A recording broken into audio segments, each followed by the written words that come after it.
Bismillahirrahmanirrahim. Assalamu alaikum, my dear students. Hope so you will be fine and welcome to online class.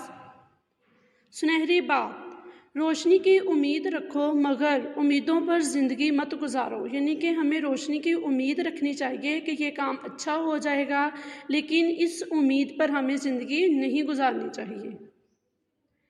मेरे dear students, आज का उन्वान है कलमा और मुहम्मल।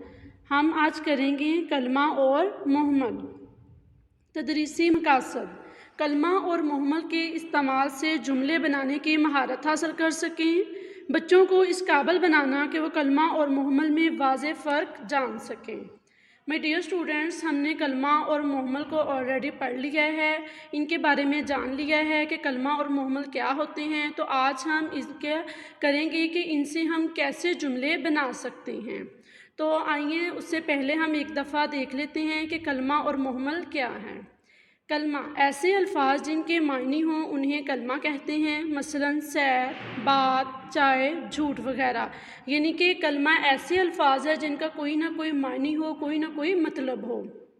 मुहम्मल ऐसे अल्फाज जिनके कोई मानी ना हो, यानी कि इसका कोई भी मतलब ना हो लेकिन ये कलमे के साथ बोले जाएं, उन्हें मुहम्मल कहते हैं। मसलन सपाटा, चीत, शाय, मूठ वगैरह।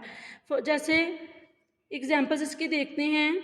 सैर के साथ सपाटा, सैर कलमा और सपाटा मुहम्मल। तो इसी तरह बातचीत, बात कलमा और चीत मुहम्मल। चाय शाय, चाय कलमा और शाय मुहम्मल। झूठ मूठ, झूठ कलमा और मूठ मुहम्मल।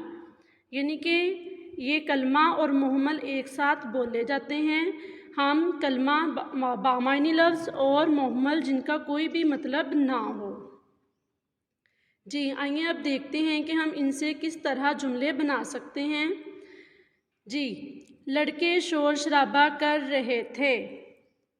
तो इसमें अब हमने कलमा और मुहम्मल दोनों का इस्तेमाल एक साथ किया है। तो शोर क्या है, कलमा, और शराबा मुहम्मल। बच्चों बातचीत में वक्त ज़ाया मत करो। बातचीत, बात क्या है, कलमा, और चीत मुहम्मल। बकरी घास फूस खा रही है। घास कलमा और फूस मुहम्मल। कुछ हाथ शात हिलाओ, फारिग मत बैठो। यानी कि इसमें हाथ क्या है, कलमा, और शात मुहम्मल। अब्बू फल वल लाए। फल वल, फल क्या है, कलमा, और वल मुहम्मल। यानी कि इस तरह हम इनसे जुमले भी बना सकते हैं कलमा और मुहम्मल को इस्तेमाल करते हुए एक साथ। तो माय डियर स्टूडेंट्स, आपने अपनी वर्कबुक पेज नंबर 7 पे ये लास्ट वाले 4 जुमले मुकम्मल करने हैं। लास्ट लेक्चर में हमने फर्स्ट 4 कंप्लीट किए थे, तो अब आपने पेज नंबर 7 पे लास्ट 4 जुमले कंप्लीट करने हैं। यही आपका होमवर्क है। वर्कबुक सफ़ा नंबर 7 के अगले 4 जुमले लिखें, उनको आपने लिखना है अपनी वर्कबुक पे। Thank you so much. Allah Hafiz and take care.